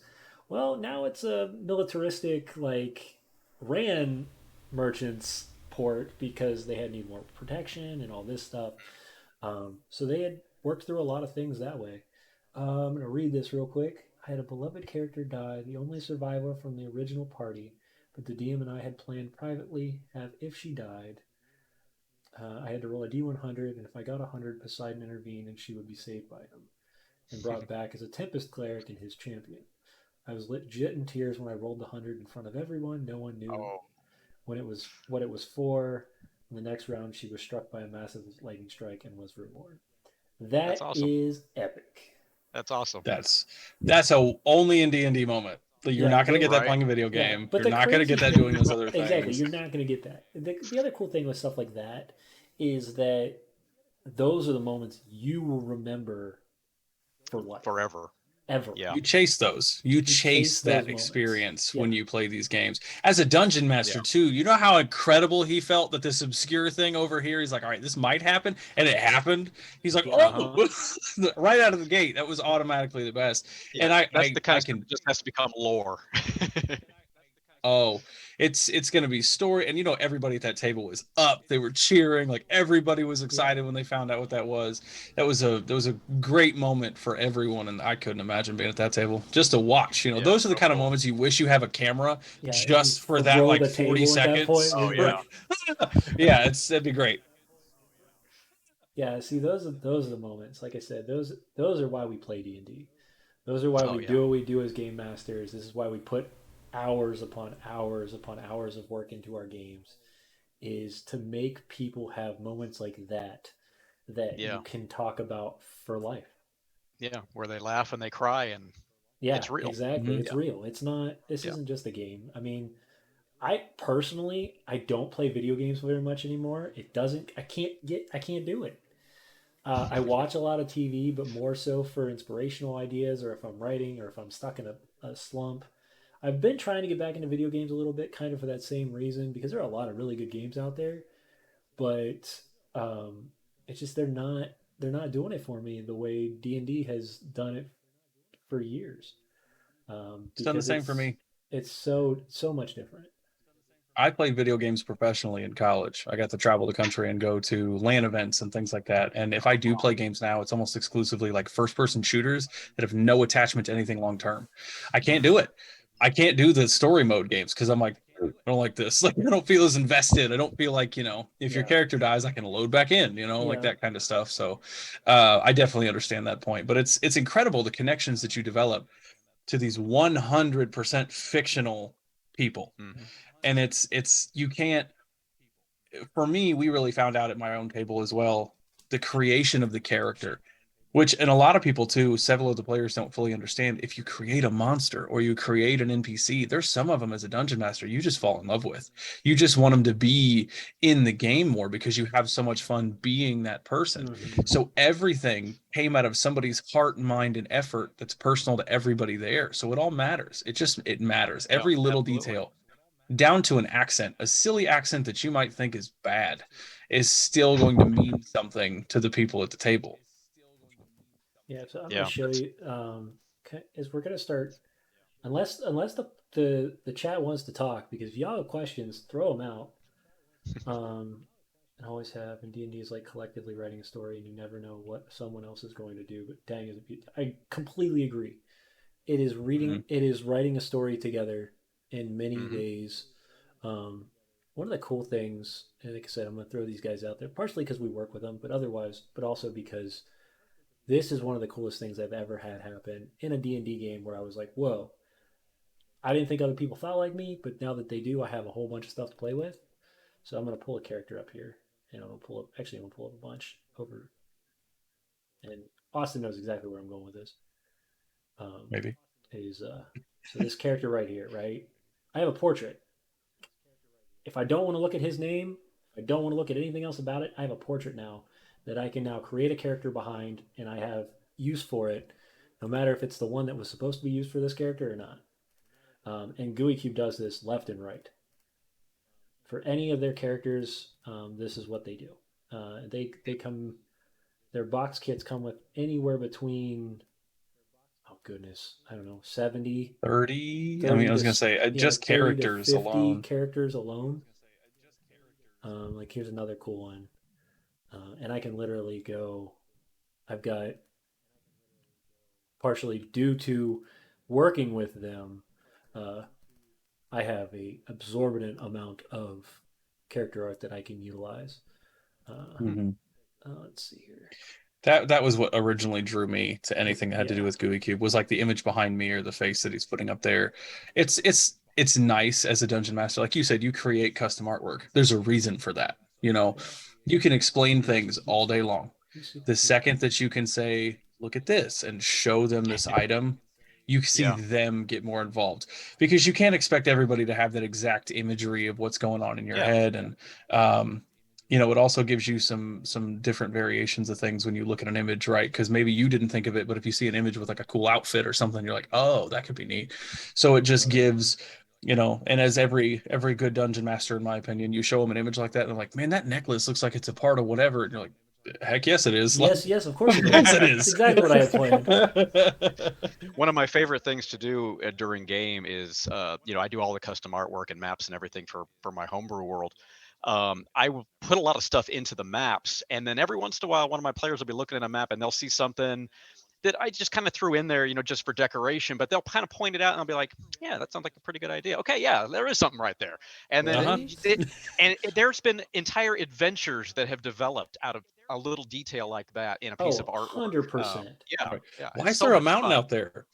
I Yeah. don't know. Why is there? Yeah. Are you You going to should go probably find ask out? somebody about it. Are you going to go find out? Oh, Yeah, okay. it's Right. always a fine balance between preparing and then just improving. Oh yeah. Yep. Yeah, Oh, And that's 100%. something truthfully that I have had to work on recently is Adventurers League stuff, which is where I started. I picked up DMing 3 months after I started playing, and I was a local coordinator for Indianapolis, Indiana here, where there's 700 tables a weekend here. So everybody's playing the Adventure League stuff. When you do your own stuff, anything you put effort into, save it. Don't throw it away. Keep it. If you build something, keep it. Just because it didn't work, you will be amazed at how many times you come back and go, "Oh, that's great." And it saves you, an hour and a half on the Oh next wait, project you're working I can on. use it this way instead. Sweet. I don't have to worry about it now. the Um, reusability of going digital has just been amazing. yeah, Being able to just tweak things a little bit here, cut and paste here, yeah. and Like I so said, I'm much just faster throwing off a content bunch of, creation. like, this character here. This character right here is what I designed my entire player character off of for our one shot when we were doing the winter one shot. This was my battle master. I took his artwork and I was like, this is who I'm running it with. Um, and yeah, so the cool thing, uh, like I said, normally I don't promote GUI Cube completely through a lot of the stuff, but We've said GUI Cube a lot more in this one than we normally do, but we do. that Um, but we you got you kind of do under the concept individually. of helping. You want your game master the tools you need. They definitely give you opportunity because I'm not a great artist. I don't I don't Digital draw or really otherwise, I well. I can't. have a lot of really cool tools that allow me to do this, like battle maps. I can go in and incarnate, and I create a pretty neat looking Uh-huh. map. Like I'm not saying I'm Oh not yeah, bad, love incarnate. Hmm. but for So character good. art though, a lot of times I'm going on Pinterest. I'm going on and I'm Yeah, just taking the picture and I'm clipping it into a notebook so that I can describe the character a little easier yeah, that way instead of um, Hmm. and for the people, like I said, Brina's in here, and if you can do drawing like these people, like I'm just blown away by the artisticness of people. Uh, One thing that I'm excited for, and I'm gonna shout this out, and for anybody who is likes this kind of stuff or wants to be a part of something crazy like this, I'm gonna throw up a picture right now, and I'm gonna explain why I threw this picture up specifically. This character's name is Torlak. The cool thing about this character is this character is a person. I know this character in real life. So what they do is they take your portrait, they give it to an artist, and they say, "Hey, this is the description he wants. This is what he wants to play as. Make him a character in the world." And not only is this character in the world now, this character shows up in books. He shows up in papers. He shows up in all sorts of. The Uh, picture that's my background yeah, he shows up. Yeah, so not only immediately over my shoulder well, here. they've really This started individual. this unique ability that not only are they using them in portraits now, but they want to use them in full blown artworks with multiple people in them. So, like the artwork that Austin's using right now is a good example because it's. I'll blow this up a little bit Mhm. easier so you can see I'm it. gonna. He's like, I Yeah, can so roll there's out of the way. probably a Whee! dozen at yeah, least gorgeous. characters that are actual characters in the GUI Cube community. Most So of cool. them I've played games with. Uh, Hmm. and I'm gonna because we're on topic of this whole thing. I am gonna do one thing because she's in here and she's amazing, and I'm gonna show off one of Brina's pictures too because Good character art is so crucial, It's and it invaluable. amazes me because I had it when you written. have your home game, you do all these things, right? And then Dungeons and Dragons, like at the same time. If I have people that show an interest, I keep dice in my truck, and that's all I need. We will figure out the rest. Like Right? we will play the game, and you don't need anything. You don't need those minis. Yeah, And there are times, truthfully, and again, everybody has their own personal preference. I truthfully believe that theater of the mind works better in some instances because the obscurity of what you're describing allows people to form their own opinions. And then you have the side of things where like when combat gets in, man, having a battle map is great. It stops so much of that crazy kind of back and forth. Um, but it's nice, and I can see both. I know there are people that are completely anti using anything related to a battle map, and there are people that are like Dungeons and Dragons isn't Dungeons and Dragons without a battle map. So it's interesting to see both sides, and I definitely have yeah. love for both personally. I remember, back in the early days, we sometimes didn't even have a set of dragon dice, and we figured out ways to just play with three six-sided dice that we, grabbed from the Monopoly set. I mean, Right. we Go found open ways to make Yahtzee. it happen. Yeah, we found ways to make it happen. It didn't matter if it was on a nice map that we'd drawn out or just something we scribbled at lunch at the cafeteria Mhm. table. It Oh was yeah. it was just the experience of the imagination pouring out from everybody. It's phenomenal how it can grow and Oh build. yeah. Well, that's how something like what was it, GURDS? GURDS came Hmm. about with that whole Yeah. system of Oh, whatever you GURPS, want to do. Here's an GURPS, option. GURPS. not Yeah. GERDS. GERDS, Um, GERDS GURDS. is Is a it a disease? disease. It's Acid a disease, reflux. isn't Yeah, it? acid reflux Yeah. issue. Yeah. Former EMT, everybody. Sorry, I got it. It's trapped in there. But yeah, I mean, just that level of like, okay, I want to play, but I don't necessarily. Okay, here's a base rule set to build everything you want on your own terms. Yeah. Right. Yeah, 100%. And that's how the whole D20 system kind of evolved, I think. Well, yeah, Oh you yeah, got Modern 20 now Yeah. that you can it's pretty much build incredible how many whatever you games are want. played with a D20. It is Yeah. amazing the amount of games you can play with a D20. Well, no, now there's games out there. There's game systems out there. It doesn't matter. The What Cortex is a dice or big one. anything? Cortex is a big one now, where there is I'm not even no. familiar with that. You can even you can build whatever scenario you want on it. So I think Cortex was ran. So the new Avatar, the Airbender, the last Okay. Airbender, that role play is on there. Um, the there's another one I'm trying to think of. I just the Dragon Prince. That one's ran by Cortex. There's so many that are just, and it's crazy because I want to learn them. Like personally, I'm like I want to try these out now because it's so different than D&D. Mm. Problem is I don't have the time to sit down and learn an I think entire new fifth edition is system the best. My own to personal to do opinion. that. Yeah. Yeah. I will be the first one to say that I think fifth edition Dungeons and Dragons is an exceptional system to teach people how to play Oh tabletops. goodness I have gracious, never yes. seen more people pick up a tabletop than to play fifth edition. I would never Also my threaten opinion on the anybody back on the end. idea to try Call of Cthulhu first. Don't do it. It'll hurt your brains. Don't hurt your soul. But I also have that, like I think that fifth edition, I would love to see like they're doing, was it 5.5 or the extra edition here Yeah. soon? I would We're not love to sure what see they're some more of called that. yet. Yeah, I don't know. Um, like that more higher end level stuff, a little bit more of the Yeah. gritty, maybe a little bit more borrowed of depth for like the long term players. But they are truly genius with how simple it is of a system to pick up, how simple it is to teach, and Yeah, just the introduction level to everything is really good. Yeah, and the game's never been more popular. I think. I mean, the numbers are just continuing to grow every year since fifth came out. Oh It's yeah, been 7 years now, almost 8 years now. yeah, there's like 9 or 10 actual like hundreds of thousands of dollars, even millions of dollars have been spent on production for these streams. Obviously everybody knows the Critical Roles of the world. You have the Realm Smiths of the world. You have all these groups that have these incredible DMs and these incredible groups. And what I love is you have groups like Critical Role, which obviously they all have a very specific talent that they're all good at, the voice acting portion that adds right. to it. And then you have Mm. like Realm Smith, which are just people playing D&D. They just have cameras and they can get it set up, all the way down to where you have these podcasts of people that I have no idea who they are. I'd love to get them on the show and talk to them. I just like the podcast. Yeah. I have that kind of stuff. And the online portion has really allowed us to share our hobby with everybody.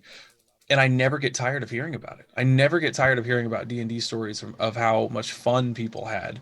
It's something Yeah. that you can only talk about. I always go back to games, but I'm also a big movie person too. You can only talk certain movies to death a few times. Dungeons and Dragons, it's amazing. I've never Yeah. get bored of talking about It's it. never the same story twice. Yeah, Yeah. No, especially with it's that it too, wonderful. and it's great because you can do what they've created, and still, I have a different story about Tomb of Annihilation than you do. I have a different Hmm. story Mhm. about Minds of Fendelver. These are modules that are built, Yeah. but we're all different people, so everything is going to be there's tweaks and changes. Oh yeah. Maybe you see the characters differently than another person does. Um, Yeah. these are yeah, these are definitely ways to really really develop that. Um, hey, Chad, I've got a question. If you could have extra stuff into Tavern Talks, I know we sometimes just go out on tangents, which that's partially my fault. It's the ADD that kicks in. That's part of Again, Dungeons and Dragons. Well, somebody, there's that too. anybody that's passionate enough to come talk to two strangers about Dungeons and Dragons, it's gonna happen. Yeah, it's gonna happen It's- because I like picking people's brains, right? Like I want to know what you're thinking. oh yeah. But yeah, if there's things you guys want to see every week, like I think the monster thing was kind of cool. If you guys like the monster thing, definitely let us know. I also thought about maybe doing like going out on D&D Beyond or out on D&D's main page and be like, this is the new thing that's coming out. Like we can do a little Mhm. 5-10 minute clip on that to understand what people's thought processes are. If that's something you guys want to see, I'm happy to add it. Um, it's kind of this show is for people who love Dungeons and Dragons. So if I can support that a little easier for you guys and you can share it with your friends so that they're getting more out of this, that's the main goal of this community was to build a way for people to learn more about the game in different ways because like I was saying earlier is we have people from all over the place on here. Small Mhm. time, big time, across the water, you name it, we've found a way to get it. I don't know how. We're not that big of a stream, but I'm a very tenacious person. If you haven't figured that out yet, and I will go to the limb to get people on our streams. So, That being said, as well, James, if you have a link to anything for your games, I know you said as summer hits, you're getting ready to pick back Absolutely. up. In We would fact, let me love to paste. get you on here. into the Zoom chat here. Yeah, toss it in I Zoom will so I paste. can Okay. swipe it from you. Yeah, and we'll If you toss it in here, and it's gonna freak out on you. I would say too, if you know when, like when the date finally hits where you go, okay, I think this is when I'm going to start booking for Oh some wait, of these hold on. summer games and things like that. I can't do it on If you chat. You give might have us a to guide shout, that, Austin. we could. Oh yeah, Yeah, I'll absolutely. put it in there. Yeah. And there's I just put the link Oh to my goodness, GM page what is over on going on? startplaying.games. Hold on, my And video's acting up. Am I back oh, yet? Am I back yet? We can I still see you on our end, I I still think. see you. Yeah. Oh really? Because I'm not seeing it on my transitions at all right now. Oh, Uh-oh. Hey Chad, are you seeing it? Because if you're seeing it, I'm just gonna keep rolling with it. Did we lose it on chat? Uh-oh. I can Nope. I can't see There. videos at all. Yep. Hold on. I broke. I broke Zoom. you broke the internet. Broke the internet. My bad. I do this every once in a while, and people get really mad at me. Oops. None of us are tech professionals, just in case we're okay. Wrong kind of tech professional. Video professionals, Yeah, none of us stream are video professionals, like professionals, especially stream professionals. Shoot.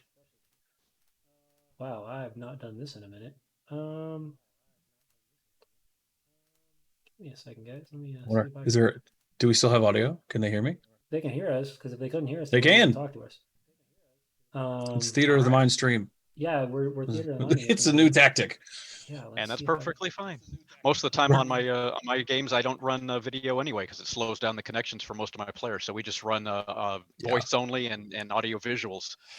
Love Discord to death. It does not like video yet. It's not. It's It not does quite not. The there. problem is I'm not even in It does not Discord like right video. now. I know. It's just. Somehow I broke It's it. all over the place. But yeah, I mean, I got your link out there. But when you do Okay. actively start booking again, I mean, we'd be happy to throw your link back up and say, hey, remember our guest Oh, James? I'd He's appreciate got it. And open. I'd love to play in that that guest game if you ever get that going. I think that sounds like a ton of fun to Yeah, have a I bunch of mean, GMs I hey, sitting we think around we and have can. the playing. interest. I think we just Yeah. have to, decide on it and make it an actual event, and we'll have to get on top of that because I really do think we have enough people right now that we can get everybody into play. Okay, my Zoom is being weird. Um, oh God, yeah, it's being weird. Hold on, got me all stretched out weird. Really, If I guys, this slowly is what lean I this got. way, we don't have to worry This about it. is what I gotta do for Zoom tonight. People, not cool. Sorry, I said guys. to lean hard This left. We're good. I'm in. I'm gonna fix this in a second. I'm good at this. Do this quite often nowadays. We're better at troubleshooting the stream than set it up correctly. Hey, it was set up fine.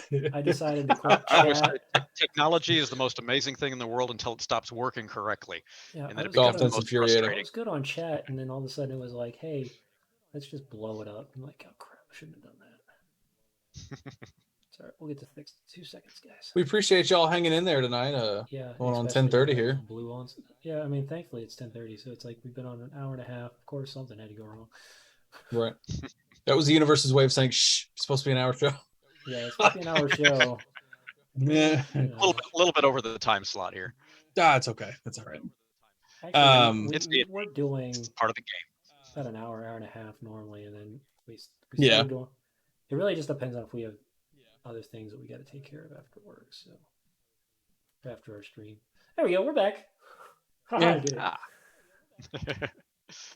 Back in I'm not going to business. go to the other channel though because I think I blew that one up at the same time. So, Well. but yeah, we're all smooshed. But yeah, do you guys have any questions before we sign off tonight? And thank you guys all for hanging out with us. And if you have specific topics you want us to talk on, if you click on the little misfit marks, which is a new icon that I made. Sorry, I'm being goofy like that. That was one of the things I played with today. Is there's new emojis, there's new art, there's new marks. You always got to show off that new artwork. Yeah, man. So you can choose. So only wasting only 500 marks, you can choose the next Tavern Talks where we talk about something that you come up with. We had one person was asking about the new races they were coming up with for the newest book that hasn't even been released, the Multiverse Monsters of the Multiverse. Yeah. I was like, yeah, we're breaking into the MCU here soon. We're gonna get in trouble. You can highlight your message. You can. Oh, the crossovers are coming.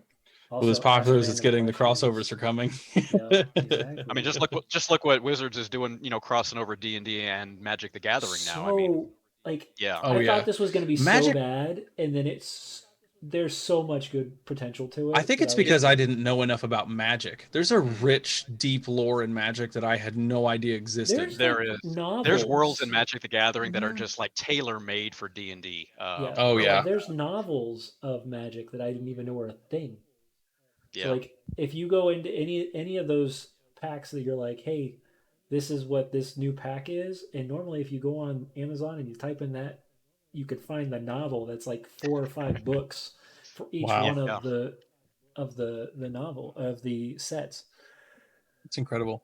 Um, Yeah, I played Magic for a number of years, and so it was very easy for me to get those crossovers. You know, as soon as they started going that direction, yeah, I'm disappointed. I'm a little heartbroken that they chose not to release Innistrad as a campaign setting because that's always been my favorite Magic the Gathering world. But I love what they've been doing with Ravnica and Theros and yeah. Strixhaven now. You know, it's really I think going in a So I'm positive curious if direction. Innistrad though is too close to Barovia for it to be I its think that own may have been part thing. of their thinking. I just love Innistrad as a gothic horror setting, and you're right. Yeah. It probably had something to do with the fact that they already have Ravenloft, you know, And I out there. don't know though if Van Richten's guide took any sort of because I didn't run an Innistrad, so I don't know enough Mhm. about that version.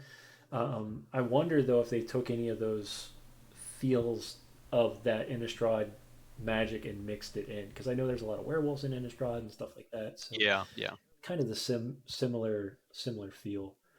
I Uh, have to check that out. Gothic horror is probably my favorite zone to play sure, in. I'm just a so much big. I fun. love horror. I I love love throwing the dark zombies stuff. and You know. monsters at Yeah. people. You know, And that's what my current world that I homebrew. It's gothic and eldritch horror. That's the whole world. It's what it's about. It's yeah, I'll be pretty signing up for intense. one of James's games. And I will let you Yeah, fight I. things like the Horde of Chaos. yeah, and All I right, will not signing up die. now. I don't like it. I'm out. And I'm good. I don't want to play no more. But no, this has been a lot of fun, James. I'm glad you could come on. I hope Thank you. It was an you. honor to be asked. Yeah, so I think what we're gonna do is, if you become a guest on our show, we're gonna keep you guys as guests on our Discord as well, so that people from now on can stay connected as creators. And also, this is going to be ways for us to reach out to those people to come on our show for Sundays and for Tuesday games. Um, if you are ever want to be a part of one of our shows, Tuesdays is when you get to do that. So if Hmm. you're part of our Discord, this is going to be my little shout out for our Discord tonight. If you're on part of our Discord and you'd like to be a part of the whole community, our wonderful friend Corey, who used to be my co-host, runs a game every Tuesday as long as he has people that have signed up for it. And this game could be anything from a card game, a board game, a different RPG. I know we've ran Everyone is John, which was hilarious. Never heard of it. You pretty much are playing a one person who's named John, but he's got all sorts of different personalities. Uh, and you bet to which one gets the personality back. Um, we've played Paranoia. We've Hmm. played some games that GUI Cube has created now that are based out of cards. We've played some of Corey's personally created games called Drunken Dwarf Draft, and there's an animal game too that's really cool. So yeah, if you want Tuesday to be a nights part will of that, also eventually be kind of an episodic, mystery.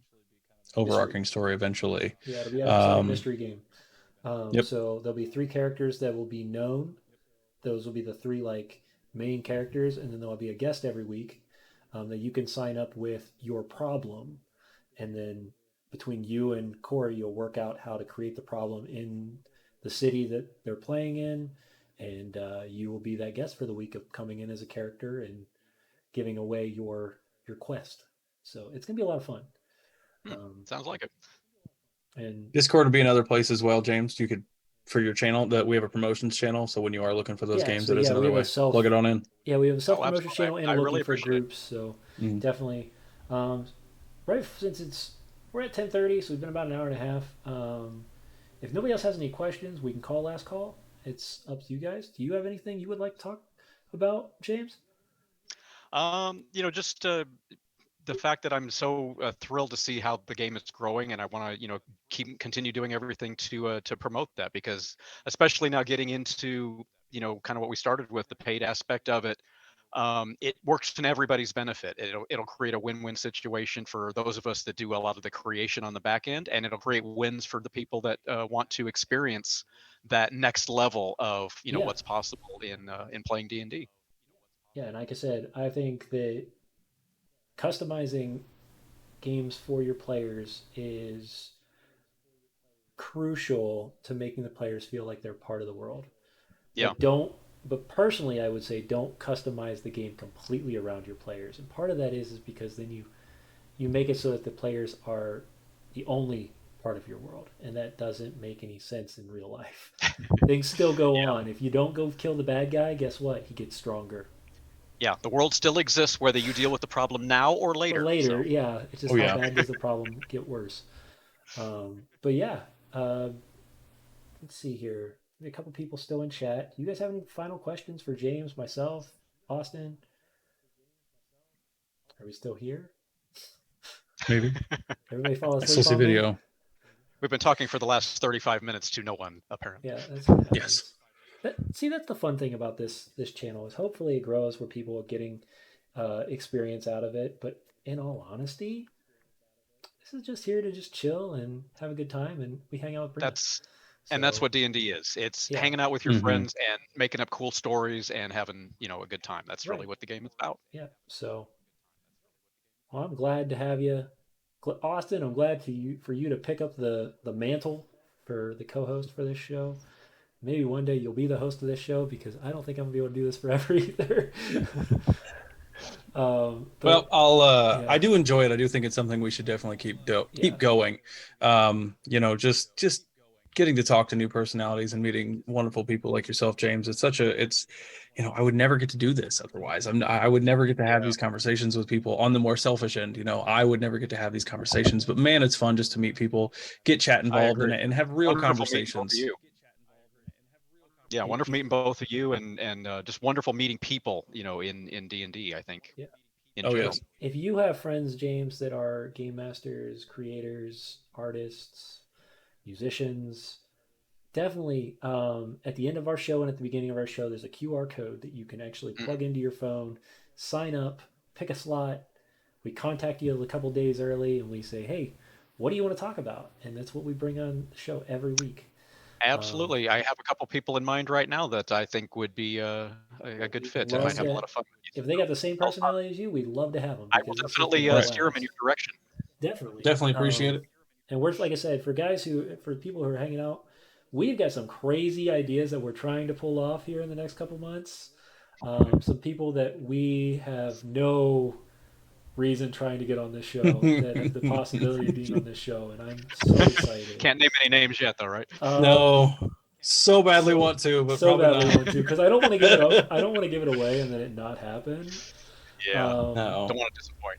yeah, we don't want to disappoint. But It's the if it wonderful thing keeps about the D&D community is everyone is willing to talk. yeah, Nobody is too big for anybody else, right? So they'll always have a conversation with you. yeah, and you And should be able to it's talk a to people wonderful thing. that you can talk to. One of the people that we had the opportunity to talk to on here was Kevin Parr, and if anybody knows TikTok, you know Kevin Parr for D&D. He's Dice Cream Sandwich. He's blown up over the last 2 years, 3 years to the point where he's almost to the point where he's going to start showing up on D&D. I guarantee it. He's that big. Um, and he's fantastic. Exactly. No, that's actually where I met Brina. So, Yeah. and that's the really cool thing about D&D creators and stuff like that is nobody's big. Nobody's so big that they don't have a humble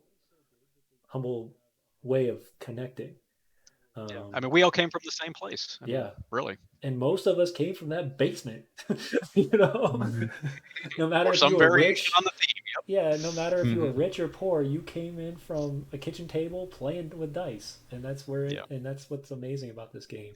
I hang a Yeah. sheet Um, every week We're in all my big kids kitchen. at heart. All just big Oh kids yeah. at heart. oh yeah, 100%. Yep, never gave it up. Nope, that's kind of why I think we do what we do. my last sidebar for the evening. I know we said working on last call here, but it always amazes me too how many of the same pop culture like movies and references, like we all had the same attachments to the same shows and the same Yeah. things, to where now we all like have that side where it's like, oh yeah, I like that. Like we all Yeah. can get it, you know. I experienced that at Gen Con one year where somebody threw out something about Artax and the never ending story of the horse, and like 40 people walking by were like, oh my God, like it's this huge strain of conversation. And I love it. You know, it's a huge hobby that brings so many similar people together. Um, Yeah. and even people I know personally, when you see them in their real life versus how they you know, they are playing D&D, they express themselves differently. They're so open, and everybody's so wonderful in this space, right? It's I such a good work place to for the be. military. Do you think this smile Uh-huh. comes on my face 90% of the time? No. You. No, I'm Yeah. very, and I think that's the other cool thing with what I love about D&D, and D, and it's what gets me talking about D&D so much, is in the military, I work with computers, but I work at it on a very systematic, methodical level. And Uh-huh. here, I get to be creative and use the other side of my brain and enjoy Yeah. the creative part of it. And it definitely keeps me active and keeps me moving. Um, yeah, Yeah, collective that's trauma. awesome. But uh, so James, just a real quick question because I Mhm. didn't get a chance Sure. to ask. If you don't mind sharing, I don't want to. Hold on. You ever played I the was set? asking Brina there, um, Oh, yeah, because she said she was from India as well, and now I'm curious. I don't know if yeah, she's in the D&D circles. I may have actually met her and not even known. yeah, right.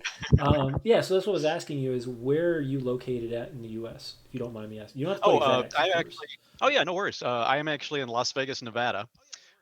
Oh, So okay. Pacific time zone, One of my and one of my Tuesday night gamers is in Las Vegas, Nevada.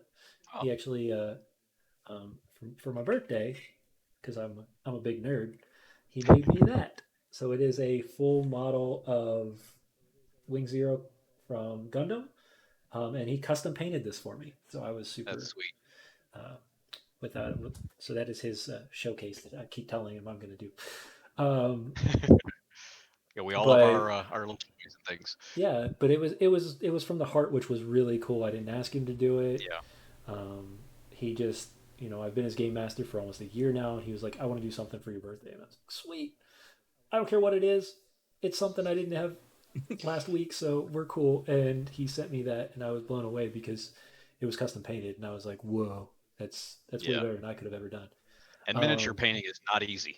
yeah, I've tried it and no, failed at it many times. yeah, It's I've not got easy. 600 minis coming in the next like 3 months that I didn't want to have, but now I have because we didn't have COVID back then. Yeah. So one of my things that I'm going to do on this show most likely is I'm going to sit here and paint while I'm talking because I have 600 miniatures that I now have to It's gonna be paint my paint. miniature week every week. Dude, I've Oh thought yeah, about it. Trust me, because you and me both, James. You and me both. between the Reaper Core 5 set that one of my players from our stream bought me for a Christmas present 2 years ago, and then I purchased the Blacklist Games Fantasy Series 1 with all of its stretch goals, which turned out to be like 250 minis for $75. And I was like, can't pass that up.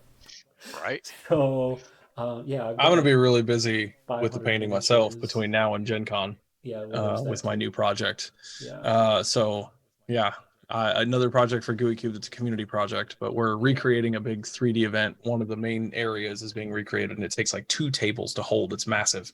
And the Corey, one I'll that send you runs a picture Tuesdays, after we get off screen. I don't yeah, have a yeah. picture right now, so I Um, can't just pop it up on screen. it, he 3D printed the whole thing and painted it himself, and it's a huge draw at conventions. People look at it and they're like, "Oh my gosh!" They come in from the hallway, but it's a lot to haul from one side of the country to the other. Yeah, So in Gen Con is in Indianapolis. It is right 15 minutes from my house, and Oh wow. I will be storing a new set, so I will be learning how to paint minis in the next year to take it to Gen Con. yeah. That's you're not awesome. gonna be just painting mini because you're gonna be sending those out to everybody under the It's sun to always get been those one of my painted. bucket list things to attend Gen Con ever since I was a kid. I never have gotten there. We'll get there next year because I'll be there, I and so got will to. Austin. It's like 1,000 miles away from my house, though. It's a little bit of a drive. Now, Yeah, will you be able to get to Colorado in February? Is the question. Yeah, that one's a little more Yeah. doable, possibly. Okay, Yeah. so Genghis Khan, Austin and I will be at for in February with GUI Cube. We're going to be both running games. I'm super excited. It'll be my next big con that I get Running to go games, to as a playing company. games.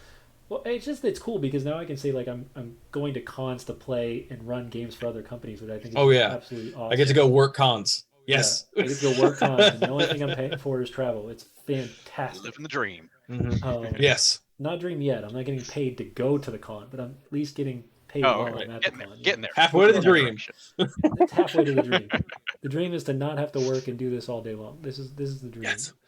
Um, That's my man. I hope I can make my opportunity work for that, because that would be where I would bro, at. it's gonna be Yeah. something we're I working on. was able to spin D&D into a corporate team building exercise, and somebody was Yes, willing to pick it up. it is a So, thing, and um, we are going to Tabletop Misfits capture that and spread it all of across the United States. it.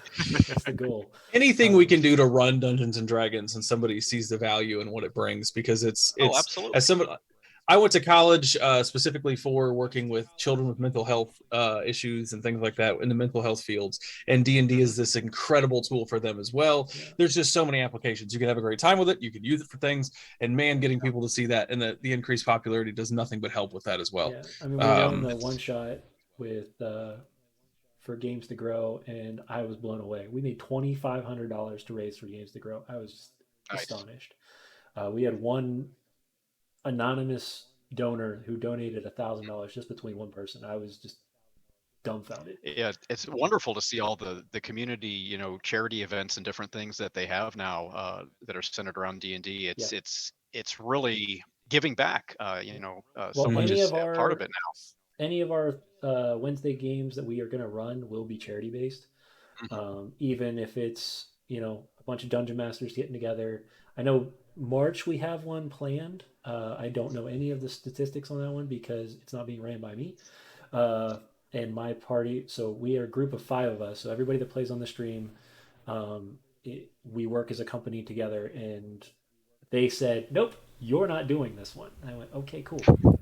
Let that off as another project I don't You get have a to night off. handle." And Mhm. we're going to let those two run it, and we're super excited to see where that goes, along Nice. with a couple other cool things we've got planned this year. But yeah, let's call it, guys. We're at 2 hours. People definitely don't like listening to me this long. It's just not a thing. So It's all good on my end. awesome. Yep, it's getting late. A lot of people are getting ready to get some rest. Um, our next game, for anybody who's still here who wants to come hang out with us, next show will be Sunday when we finish up our holiday mini adventure. Please grab as many people as you can so we can come out of that with a bang. That will be, I believe, the second, or yeah, the 2nd of January, and we want a big group for that. And I'm also talking to GUI Cube and Verge Gaming and our wonderful sponsor Kendra, who I haven't spoken to about in a while. So let me throw my sponsorship. Is that the right one? There he is. Yeah. So the Fabled Flame, she makes these cool D20 candles that, if you melt them down, you buy the certain one, you actually get a dice in the middle of it. It's pretty cool. Oh, Not gonna nice. lie. But she offered to donate some candles for that one shot as well. So They're so hard to um, burn. They're they're beautiful. they're so yeah. I have two, and I haven't burned either of them. I'm like, I can't do it. I can't do it. Yeah, They're custom painted. Like she hand paints everything. very It's cool. insane, but they're really cool. And she donates one every month to our stream, which is really an impressive thing for such a small stream that we have that You could opportunity do a to whole give show out to just about people the art that the community creates, for around this Oh, game. yeah. one day. It's such an easy outlet for If I people have to pour another their player, creativity. if I have another one of our team who wants to run an art night, we'll throw an art session up night too. Um, I'll wear and a separate false mustache and run there you go. Oh, we can have you it. and I don't know. Pam's big into art. A couple other guys are big Yeah, into art. I'll let But Pam yeah, teach me about art. It'll there work. we go. She's actually really good. Um, But yeah, yeah, but so I mean, thank you so much. Great conversation. It's so easy to get lost in the it amount of time is. Oh, we've it, been It talking. is so easy. thank you so much for um, having me on. It was a blast for me tonight. Love talking Awesome. D&D. Absolutely. Well, like I We will said, definitely get you back in here when we start working on our game with our people that have been here. We'll definitely get you in because we're trying. It's we have enough people now. We just finally need to just make the plan and do it. We Yeah, have enough yeah, people that will we have play. enough people that'll great play. to leap and dive in. We have enough big people that'll Mhm. play too. Like all of our guests are like, yes, let's get together and play. Yeah. I'm like, wait, You can tell how starved GMs are to actually just oh, play the game, Yes. right? yeah. Then Right. you got to ask the question. You're like, okay, do we draw straws? Who gets to be the game master then? Because, Right. um, or maybe we can get lucky and we can find a game master who's outside of the community that's willing to play for a Ah, bunch of game That masters. could be I don't interesting. know. We'll see. See if we get Alphinius to DM a game for us for all Dude, the it'd be guests that we epic. have. If you've never seen Alphinius Goo, this man is nothing but energy, and he's like 30 years older than I am. And if I gave him too much He's oh, booze, right. I'm Oh nice. God. sorry. Right. Right. Yeah, There. I can't point. I'm gonna yeah. go off camera to get to him. There No, you it's go. not. He's right Yep, there. right there, right there. Yep, the old Yeah. mage himself.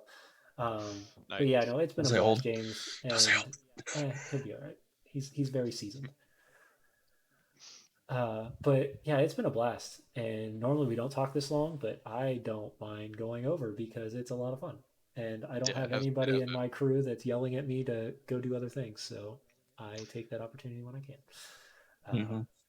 So last call, go check out James over here and over on startplaying.games. What's your tag there? I go by Grin Without a Cat is my Grin professional without name. Grin On the without a moniker. cat Yeah, over on yeah. startplaying.games. Go check him out. Go sign up to his games. Let him know that you found him from Tabletop Misfits so that he can just give us a little bit of a bump A there, little bit of a plug. a little bit of a plug. And and then I'm also on there. I just launched mine today, and I'm GM Misfit, so it's really easy to find me. I'm right over there, Misfit. Uh, James Professional GM. Yep, yeah. And did you say oink? I said I oink. did. I typed I am oink not on a accident. That was I'm not incredible. a good I've never messed teleprompter up link to person. oink before. I feel like I was Ron Burgundy there for a moment because I was My like oink, hands are way oink. too big for keyboards. Yeah, James loves to say it's his favorite fact about meeting me in person is what you see on camera does not match the rest of me. ooh, I'm not a little human. he's nowhere near a little One of human. my hand, if I can hit the escape key with my pinky while hitting the control button at the other side with my thumb. Wow, That's Yeah, it. no, impressive. yeah, I he's can't got type to save my life because I hit too many wrong buttons. Typing at work is infuriating because people are like watching the dots, waiting for it, and I'm like, I can't do it. yeah, he's dude. I'm if you ever go to Gen Con and you get to meet Austin, I got an opportunity to do so. This dude is so big, you can't get him through a door half the time, and it's not because his head's that big. He's just that big. Like, Well, I, by contrast, am approximately the size of a gnome. So, oh well, so we got both. We got the halfling and the giant. We're good. We got this. Um, and I just really have really big hands because I can almost do what you just do, but I can't do it. I'm about two keys off. Yeah. Um, but yeah, um, welcome, Snow. Hope you're feeling better, buddy. He runs another stream Well, over on Twitch we as will well. let everybody get back to their normal Yeah, scheduled lives here.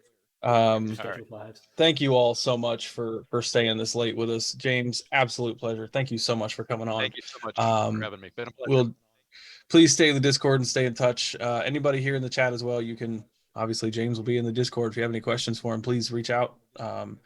Definitely appreciate y'all hanging in there with That us this long. James, that James will be in Yeah, the that Discord James. too. Right. Yeah. So Guess James. yeah, guest James will be in the Discord. But yeah, if you guys have any questions, definitely hang out with us on Discord, where it's actually pretty active. There's a lot of people in there who just, you know, thrive in talking about D&D, and it's a lot of fun to talk to. And it's slowly growing. Our Discord's not super packed right now, but we have a feeling that this year it's going to get pretty big. So tell your friends, tell your family, tell people who don't know D&D that want to learn about D&D to come hang out on our Discord and to come watch our shows because that's what we're here to do, to teach more people about this wonderful, amazing game that we know, love, and talk about almost 24/7. So with that, thank you all for coming to the tavern. Last call is called. raise your glasses, and hope you all have a wonderful, wonderful night. And we'll see you guys all on Sunday for the finale of our holiday adventure. Good night. Bye, everybody.